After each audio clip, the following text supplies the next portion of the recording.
श्री कृष्ण जन्मभूमि और शाही ईदगाह के बीच 13.37 एकड़ जमीन के स्वामित्व मामले को लेकर शाही ईदगाह का आज अमीन सर्वेक्षण होगा। कोर्ट के आदेश पर अमीन की नियुक्ति की जाएगी और उसके बाद अमीन के ईदगाह का मौका मुआयना होगा और फिर अदालत में सर्वे की रिपोर्ट पेश करने की कार्यवाही होगी। कोर्ट 20 जनवरी को इस मामले को लेकर सुनवाई करेगा। हिंदू सेना के राष्ट्रीय अध्यक्ष विष्णु गुप्ता ने 8 दिसंबर को ये याचिका दायर की थी और उसी दिन अदालत ने ये आदेश जारी किया था।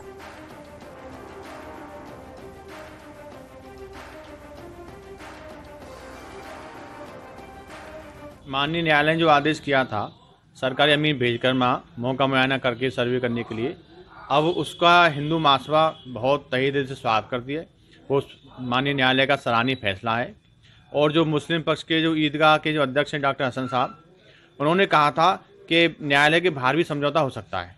तो हिंदू महासभा ने उनको कहा था कि हम 10 एकड़ जगह उनको मेवात में दे सकते हैं और यदि वो अपना ईदगाह यहाँ से उठा के ले जाएं और उस स्ट्रक्चर को मेवात में बना लें तो बहुत अच्छा रहेगा, क्योंकि मुस्लिम समुदाय वहाँ ज़्यादातर मुस्लिम समुदाय में ही है, मेवात में ही है। और फिर उनका जवाब आया कि यह कोई केक नहीं है जिसको हम उठा के ले जाएं, यह अल्लाह का घर है। तो मैं डॉक्टर हसन साहब से कहना चाहता हूँ कि अल्लाह का घर तो केवल मक्का और मदीना में है। यदि आप चाहें तो ईदगाह को उठाकर वहाँ ले जाएं, इस स्ट्रक्चर को मक्का मदीना में बनाएं। कृष्ण जन्मभूमि एवं शाही ईदगाह के 13.37 एकड़ भूमि के स्वामित्व मामले में उस समय नया मोड़ आ गया जब सिविल जज सीनियर डिवीजन तृतीय की अदालत ने शाही ईदगाह के सर्वे के आदेश अमीन को दे दिए हैं। अमीन को आदेश दिए जाने के बाद मुस्लिम पक्षकारों में खलबली है और उन्होंने अदालत के इस आदेश को गलत बताया है। मुस्लिम पक्षकारों का कहना है कि वह अदालत के इस आदेश के खिलाफ न्यायालय में अपील करेंगे। जो अमीन है उसको 2 जनवरी से लेकर 20 जनवरी तक के शाही ईदगाह का सर्वे मौका मुआयना पूरा करना है और अपनी रिपोर्ट अदालत में देनी होगी।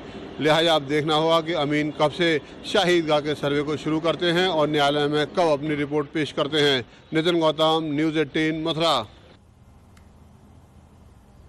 और चलिए खबरों में आगे बढ़ते हैं। उसरी चट्टी कांड में 3 जनवरी को माफिया मुख्तार अंसारी की गवाही होगी। इस दौरान में गाजीपुर एमपी एमएलए कोर्ट में माफिया ब्रजेश सिंह से माफिया मुख्तार अंसारी का आमना सामना होगा। दरअसल साल 2001 में मुख्तार अंसारी के काफिले पर हमला हुआ था जिसमें 3 लोगों की मौत हुई थी और इस मामले में ब्रजेश सिंह और साथ ही त्रिभुवन सिंह के खिलाफ में केस दर्ज हुआ था।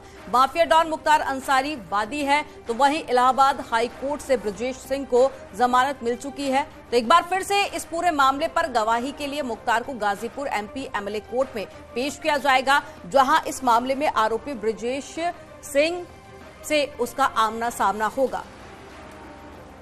तो कई सालों बाद ऐसा होगा जहां ब्रजेश सिंह से मुख्तार अंसारी का आमना सामना होगा।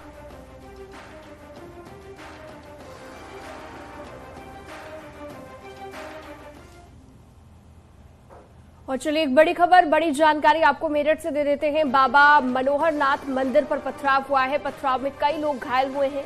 गोस्वामी पक्ष पर पथराव करने का आरोप लगा है। करोड़ों की जमीन को लेकर यह विवाद था और कई थानों की पुलिस फोर्स मौके पर पहुंची है। 2 लोगों को हिरासत में भी लिया गया है। थाना सिविल लाइन क्षेत्र के बाबा मनोहर नाथ मंदिर का ये मामला है जहां पर पथराव किया गया है।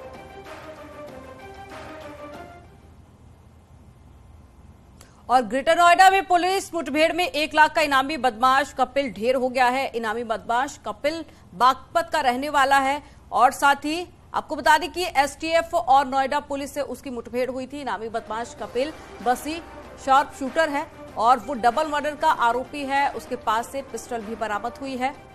तस्वीरें देखिए मुठभेड़ के दौरान की।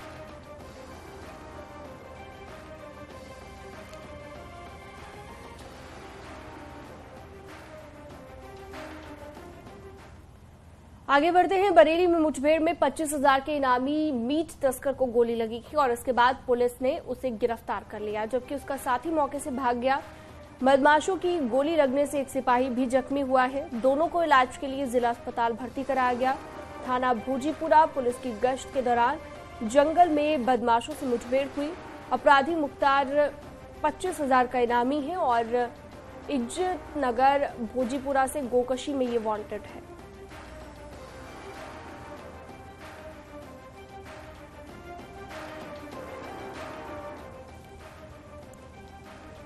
थाना क्षेत्र भोजीपुरा के नकटिया नदी के किनारे पिछले कुछ दिनों से लगातार ये सूचनाएं आ रही थी कि यहाँ गौकसी की घटनाएं हो रही हैं। इस संदर्भ में थाना प्रभारी भोजीपुरा अपनी पुलिस टीम के साथ में यहाँ पर आज गश्त कर रहे थे।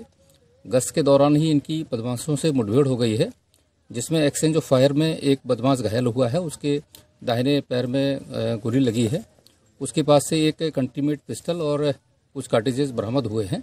उसको इलाज के लिए अस्पताल में भेजा गया है। साथ ही साथ यहाँ पे एक मोटरसाइकिल भी बरामद हुई है, जिसके बारे में तस्दीक की जा रही है कि ये मोटरसाइकिल किसकी है।